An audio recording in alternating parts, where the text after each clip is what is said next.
Assalamualaikum warahmatullahi wabarakatuh. Kami dari Prodi Sistem Informasi kelas A1 ingin mempresentasikan hasil kelompok kami. Dengan saya Elvira Mariska Ida Sasmita dengan NPM 246211030. Saya Putri Trianti dengan NPM 2462103. Saya Diam Jadi Haningrum dengan NPM 2462108. Di sini kami akan membahas tentang definisi, tujuan, fitur-fitur, kelebihan dan kekurangan, contoh aplikasi dan penerapan aplikasi, beserta kesimpulannya. Untuk selanjutnya akan dijelaskan oleh teman saya. Pertama ada tripwire. Definisi tripwire. Tripwire adalah HIDS Host Based Intrusive Detection System yang mengamankan sistem lewat pemantauan perubahan file dan direktori penting dengan database baseline dan pengecekan berkala untuk deteksi modifikasi tidak sah. Kini jadi platform keamanan kompresif gabung log center, CM, deteksi insiden, kebijakan keamanan, dan otomatisasi komplit. Selanjutnya ada sejarah. Pertama kali dibikin pada tahun 1992 oleh Gen Kim dan Eugen Spafford di Purdue University. Lalu dirilis open source mulai 1999 Tripwire INC. Inovasi jadi suite keamanan lengkap dengan visibilitas sistem lebih baik. Tahun 2005 keluar Tripwire Enterprise untuk deteksi, analisis, lapor, dan pulih perubahan file.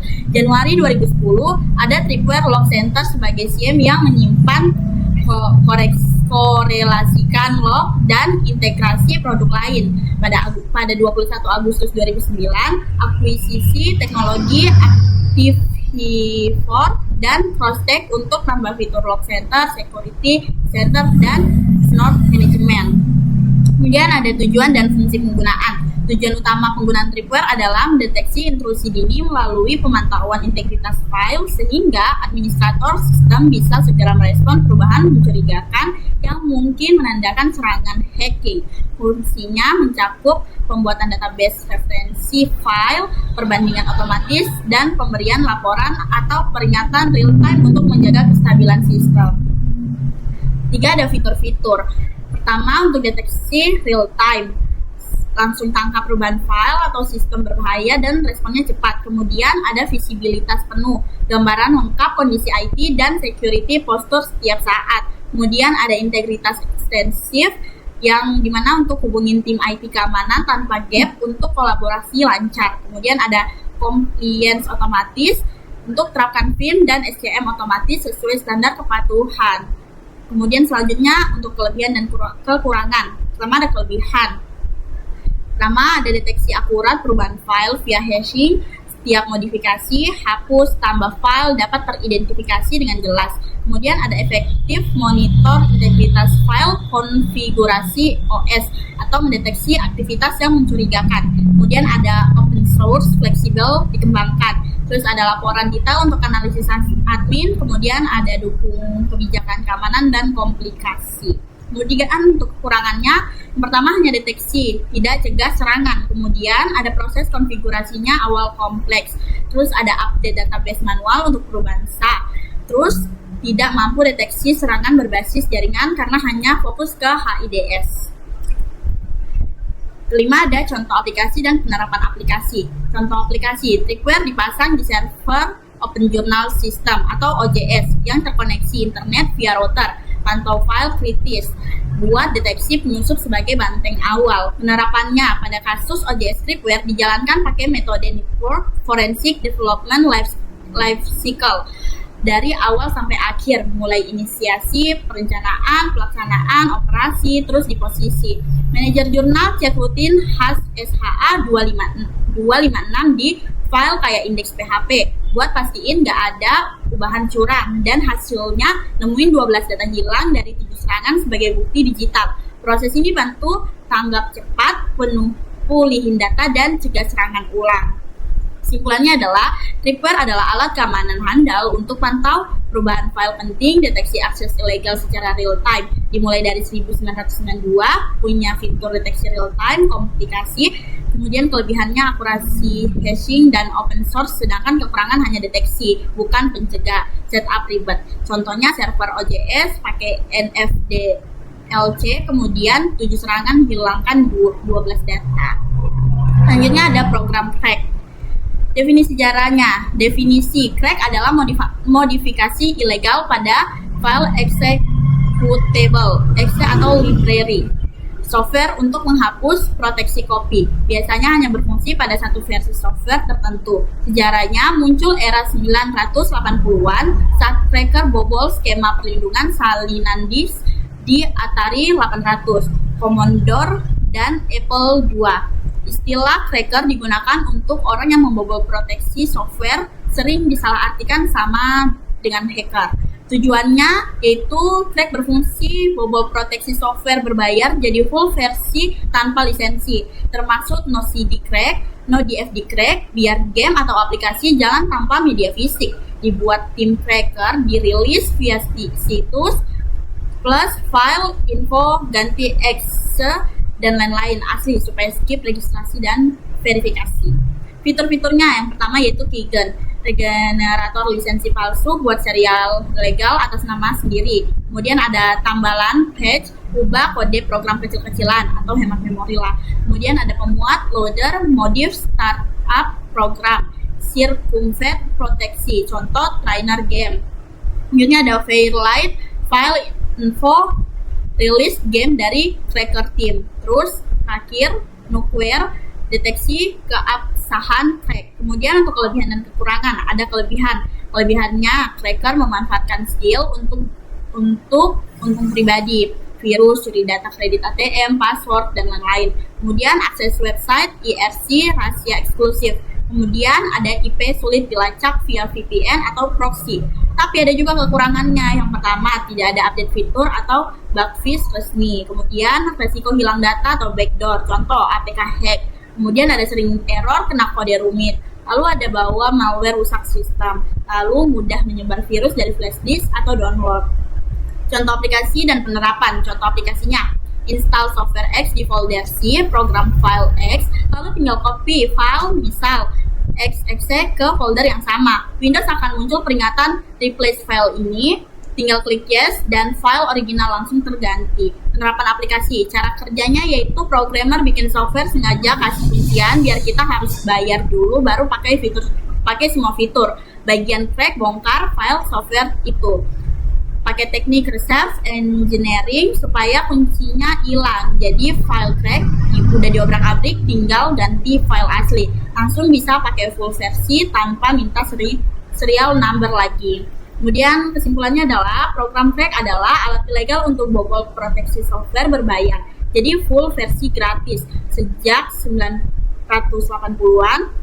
Keygen, patch, no CD crack. Meski cracker punya skill hebat dan bisa kerja tim dengan website rahasia, tapi resikonya besar seperti no update, malware atau virus, curi data. Cara kerjanya ganti X, ganti dengan crack via reverse engineering. WinNuke. Selanjutnya adalah WinNuke. Definisi WinNuke adalah program denial of service atau DOS yang menyerang sistem Windows melalui cara protokol TCP atau IP, khususnya port 139 NetBIOS. Tools ini mengirim paket data out of band OOB yang rusak untuk crash sistem Windows 95 NT. Bikin blue screen of death atau sistem hang total. Sejarah, WinNuke muncul pada tahun 96 oleh hacker yang eksploitasi kelemahan NetBIOS Windows 95 atau NT. Cepat menyebar di komunitas underground via BBS dan IRC. Jadi senjata DOS favorit karena efektif crash server Windows dengan BSOD. Microsoft rilis patch darurat akhir 96, tapi banyak sistem masih rentan. Kasus ini pelopor serangan DOS modern dan dorong pengembangan firewall pertama di Windows. Tujuannya, fungsi Windows bertujuan melakukan serangan denial of service ke sistem Windows sehingga dengan mengirim paket TCP out of band rusak ke port 139 NetBIOS. Ia eksploitasi bug Windows 95NT dan menyebabkan blue screen of death atau hang total. Akibatnya server atau workstation era 90-an lumpuh via stack overload NetBIOS. Fitur-fiturnya pertama, serangan berbasis denial of service (DOS). Tujuannya untuk membuat sistem korban menjadi tidak dapat digunakan dengan memaksa sistem mengalami gangguan atau crash. Kemudian menyerang sistem operasi Windows lama. Exploit hanya berdampak pada sistem operasi seperti Windows 3.1, Windows 95, Windows NT 3.x, dan Windows NT 4 yang belum memiliki patch keamanan. Kelebihannya, pertama, sederhana dan mudah dimengerti, kemudian menghasilkan algoritma baku seperti penjumlahan, perkalian, jumlah minimal maksimal di dalam tabel, terus menghasilkan algoritma penting seperti pencarian, pengurutan, pencocokan string, perkalian matriks, dan terakhir dapat digunakan untuk memecahkan sebagian besar masalah. Kekurangannya, beberapa fitur lambat dan tidak efisien, kemudian kurang kreatif dibanding teknik pemecahan masalah lain, jarang menghasilkan algoritma optimal atau mampus. Contoh aplikasi AirCrack buat ngehack Wi-Fi di Windows, Linux, HP Android atau iOS. Terus John the Ripper bisa dipakai di 15 OS beda kayak Windows, Linux. Hashcat Crack cepat pakai GPU di Windows, Linux atau Mac. DevCrawl Crack Mac OS yang bisa dibagi ke banyak komputer. Penerapan aplikasinya pada AirCrack pakai daftar password umum buat bobol Wi-Fi. Kemudian ada John Ripper, coba semua password satu-satu. Hashcat brute force, aturan khusus atau campuran GPU. DevCrawl bagi tugas cracking ke banyak PC. Kesimpulannya adalah Windows adalah senjata DOS era 96 yang crash Windows 95NT via data OOB rusak ke port 139 NetBIOS, picu BSOD atau hang total. Efektifnya maksa Microsoft rilis patch darurat jadi pelopor DOS modern dan dorong firewall Windows pertama, meski kini sudah obsolete di sistem modern. Selanjutnya akan dijelaskan oleh teman saya. Selanjutnya ada Nmap. Yang pertama ada definisi. Nmap atau Network Mapper adalah alat pemindai jaringan open source gratis untuk nemuin perangkap aktif, port kebuka, dan layanan di jaringan komputer. Hits di kalangan admin jaringan, security expert, dan pentester buat mapping struktur jaringan, cek celah keamanan, dan analisis sistem.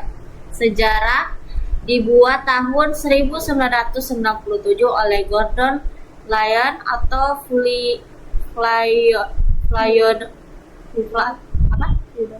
Fedor Vaskovic dan dirilis pertama kali oleh artikel Direct di edisi 51 September 1997 lengkap dengan kode sumber open source. Cepat populer karena kemampuan nemuin hotspot dan layanan via paket khusus. Kemudian terus berkembang dengan kontribusi komunitas hacker dan security expert. Milestone penting meliputi Nmap 2.0 tahun 1998, deteksi OS, port ke Windows tahun 2000, reward kode ke C++ tahun 2002, NSI scripting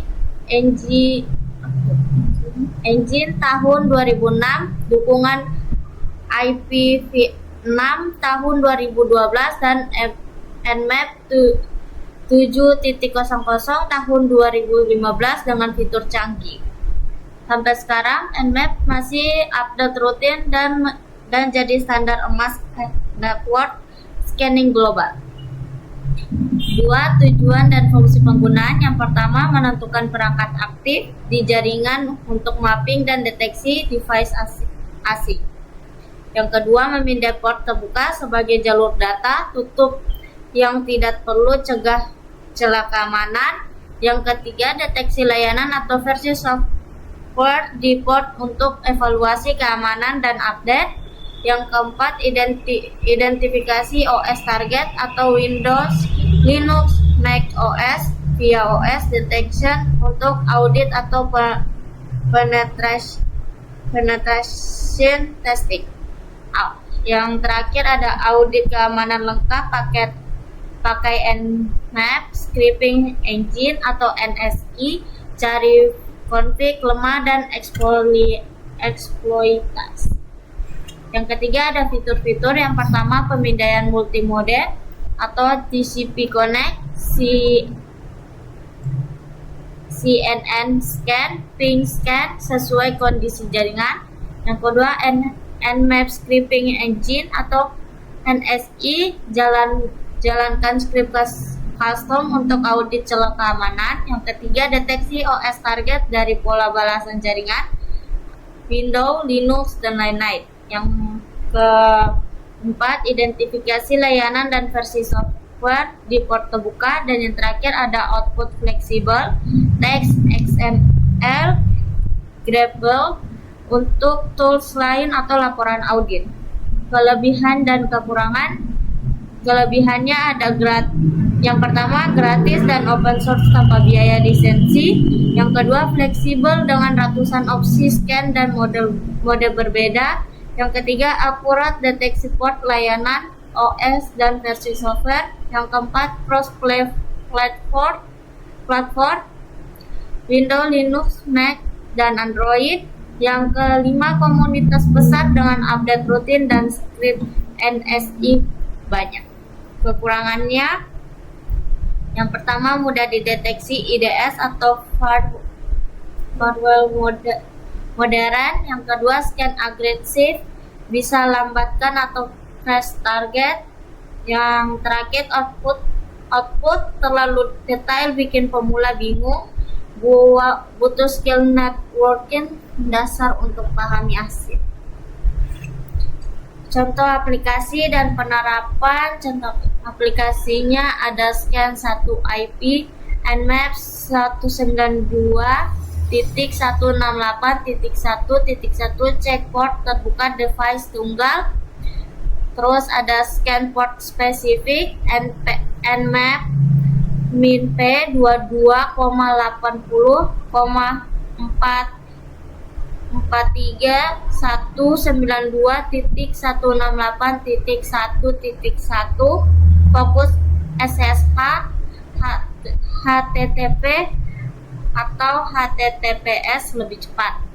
Terus ada lagi scan lengkap plus OS Nmap min A 192.168.1.1 deteksi OS layanan versi detail detail tapi lambat. Penerapan aplikasi mapping jaringan lokal Nmap 192.168.1.0/24 scan seluruh subnet, nemuin semua device aktif di LAN. Kesimpulan, Nmap adalah tools pemindai jaringan open source powerful sejak 1997 untuk mapping perangkat aktif, port terbuka, layanan plus versi OS detection, dan audit celah keamanan via NSE script. Kelebihan gratis, fleksibel, cross-platform, komunitas aktif. Kekurangan, mudah terdeteksi firewall modern dan butuh skill networking, standar emas network scanning, era hacker hingga cyber security modern, wajib admin jaringan atau pentester. Yang kelima ada STROB. Definisi dan sejarah STROB atau Super Optimized TCP Port Surveyor adalah tools atau alat yang digunakan dalam keamanan jaringan atau sistem dengan platform Unix, untuk melakukan kegiatan port scanning dan probe service. Kedua, tujuan dan fungsinya. Tujuannya cari kelemahan sistem lewat port yang terbuka di komputer atau jaringan atau perangkat jaringan. Kalau dipakai buat nyerang atau curi data, itu untuk termasuk kejahatan siber. Fitur-fiturnya, strobe bisa melakukan scanning secara sederhana dan menampilkan informasi statistik rata. Kelebihan dan kekurangan. Kelebihannya, bantu temuin celah keamanan website atau sistem sebelum hacker jahat manfaatin. Bisa minta ethical hacker perbaiki diri. Juga berguna buat audit rutin biar jaringan lebih kuat. Kekurangannya, hacker bisa gampang bobol akun orang lain, lihat data pribadi, atau ambil kendali sistem. Gampang dideteksi tapi susah dicegah sepenuhnya tanpa firewall canggih. Contoh aplikasi dan penerapannya. Contoh aplikasinya ada Linux, Nmap, Strobe, TCP Probe, Windows, NetLab, CyberGate, dan Orgi. Penerapan aplikasi port scanning untuk cek port mana aja yang kebuka di target. Yang selanjutnya service detection untuk kenali layanan apa yang jalan di tiap port. Terus ada OS finger untuk tebak sistem operasi target dari pola respon, dan vulnerability scanning untuk cari celah keamanan yang bisa dieksploitasi. Kesimpulannya, Strobe adalah port scanning cepat dan sederhana untuk Linux yang mencari port TCP terbuka, cocok untuk reconnaissance awal, bantu temukan celah sebelum diserang, tapi bisa disalahgunakan jika tidak dilindungi firewall yang kuat. Selanjutnya ada TCP Probe. Lanjut. Definisi alat Linux untuk memantau performa TCP, CWND, status real time dari kernel, dan scan port sederhana CNACK minim jejak. Digunakan Reconnaissance Probe 80-22-21. Sejarah TCP Probe muncul akhir 1990-an sebagai probe Unix atau Linux bersamaan Nmap dan atau Strobe untuk deteksi probe cepat tanpa jejak penuh di era internet awal. Masuk tahun 2000-an, TCP Probe berevolusi menjadi modul kernel 3.10 plus atau TCP Probe .c untuk monitor CWND atau RTT real-time debugging. Versi modern GitHub 2020 dukung cloud atau Kubernetes Observability. Versi klasik masih diajarkan mata kuliah keamanan jaringan. Tujuan dan fungsi penggunaan memindai port TCP terbuka pada host untuk identifikasi layanan listening di server serta evaluasi keamanan, analisis firewall, port terbuka, dan risiko eksploitasi. Ketiga, fitur-fitur melakukan probing layanan-layanan TCP, misalnya port 21, 23, 25, 80, dan 110 untuk mengetahui apakah probe tersebut terbuka, tertutup, atau terfilter. Keempat, ada kelebihan dan kekurangan. Kelebihannya, TCP Probe ringkas, spesifik untuk scan TCP di Unix, untuk mudah diagnosis jaringan dasar dan identifikasi vektor serangan.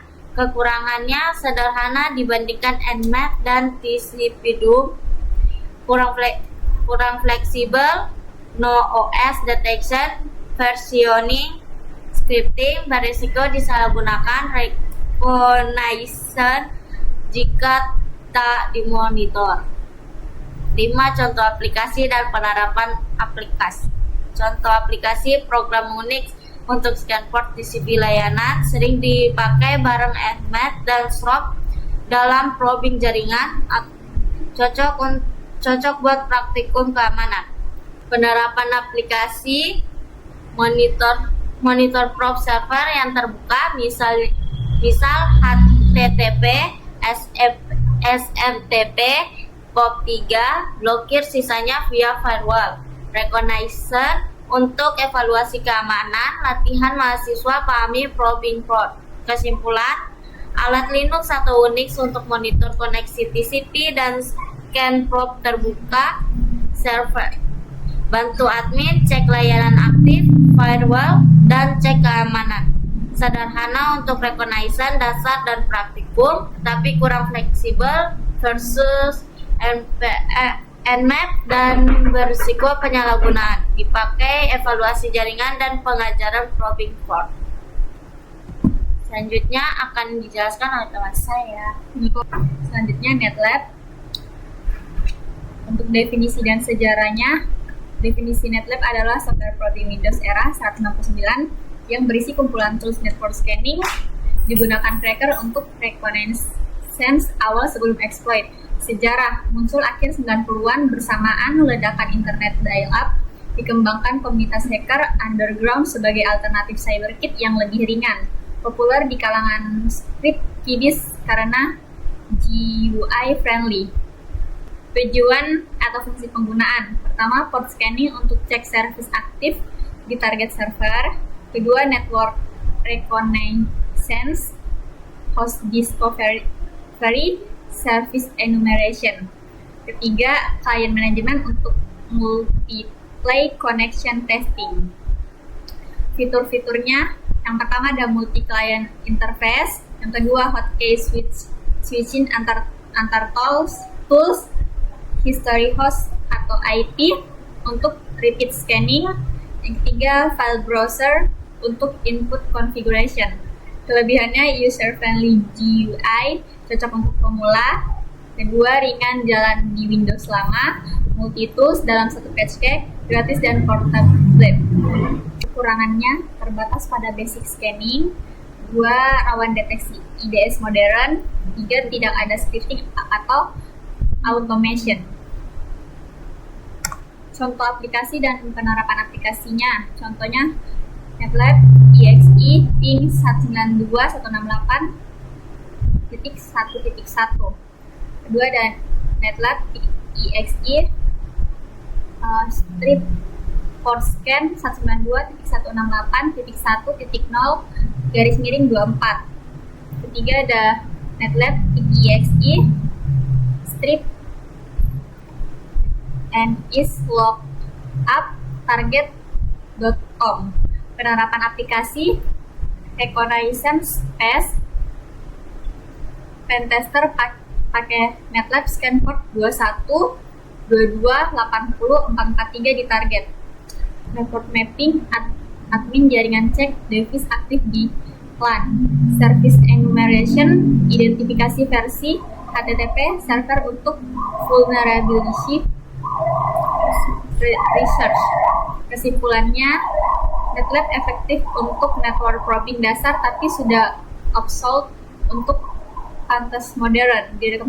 Direkomendasikan ganti Nmap yang lebih powerful dan update rutin. Selanjutnya, CyberKit.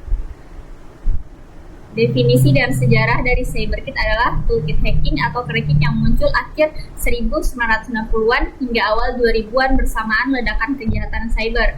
Bukan software tunggal, tapi kumpulan alat serangan buat eksploitasi unpatched vulnerability di Unix atau Windows. Awalnya butuh skill tinggi, lama-lama jadi user friendly seperti script kiddies bisa pakai CyberKit, fokus probing service lewat port scanning buat cek service server target. Bikin cracker gampang akses ilegal. Sekarang konsepnya udah evolve jadi tools pentest legal kayak yang dipakai Security Pro buat audit jaringan. Dua, tujuan atau fungsi penggunaannya. Pertama, ganti klien yang lagi dipakai ke klien lain sambil langsung kirim data ke host atau server. Kedua, buka jendela klien baru, tekan shift dan menu buat kirim data ke server target. Ketiga, cari dan pilih file yang mau dipakai sebagai input di klien sekarang. Keempat, ambil nama host atau IP dari riwayat buat dipakai di sesi klien aktif. Copy paste biasa antar jendela klien CyberKit. Fitur-fiturnya bisa buka tutup jendela klien lain. Kedua, scheduler buat jalanin klien otomatis tiap interval waktu tertentu. Ketiga, sinkronin jam PC sama server internet. Keempat, cek server POP3 buat email baru secara otomatis. Keempat, ada kelebihan dan kekurangannya. Kelebihannya adalah port scanning lengkap untuk deteksi service aktif, versi software, dan vulnerability di server target. Cepat untuk audit keamanan rutin, mapping jaringan, serta perencanaan strategi defense yang matang. Kekurangan, port terbuka bisa jadi celah serangan bagi hacker, seperti brute force, ransomware, atau malware. Jika tidak dilindungi dengan firewall, IDS atau IPS, dan update sistem, satu port saja bisa membahayakan seluruh jaringan. Contoh aplikasi dan penerapan aplikasinya. Contoh aplikasi, Software Probing Cracker untuk port scanning dan cek service server, Bundle Tools Windows, guna kelola klien jaringan mudah. Penerapan aplikasi, mulai klien via new, try icon atau menu, jendela, atau hotkey, kontrol 1, sekarang tim baru, daftar jendela, atur semua, schedule otomatis, Science jam PC, garing server POP3. Kesimpulannya, CyberKit adalah toolkit probing server era 1990-an sampai 2000-an yang powerful buat port scanning, cek service server, dan kelola klien jaringan. Meski unggul buat recognize cepat dan audit keamanan, tools ini rawan disalahgunakan buat eksploitasi port terbuka. Jadi harus dipakai secara etikal dan firewall kuat. Selanjutnya, program Ballista. Definisi dari program Ballista adalah alat penguji black box otomatis uji ketahanan software terhadap input luar biasa atau ekstrim, check handle exceptional, parameter, pakai C++, test harness, test API, atau linkable, standalone, gratis GPL, source code. Compile parameter signature jadi test modul, hubungkan ke software diuji. Sejarah, dikembangin pada tahun 1996, proyek riset 3 tahun DARPA, Carnegie Mellon, tujuan web-based testing coach via internet. Versi pertama fokus POSIX APA EAA 1003-1B, temukan OS hang dari parameter aneh. Evolusi jadi standalone platform fleksibel, dipakai developer test komersial, software book serius. Tujuan atau fungsi penggunaannya, Ballista dipakai buat tes APA di software codes yang udah jadi dijual, cek kuat handle input aneh atau kondisi nggak normal bikin crash, cocok tes web server, database, library, OS tanpa source code.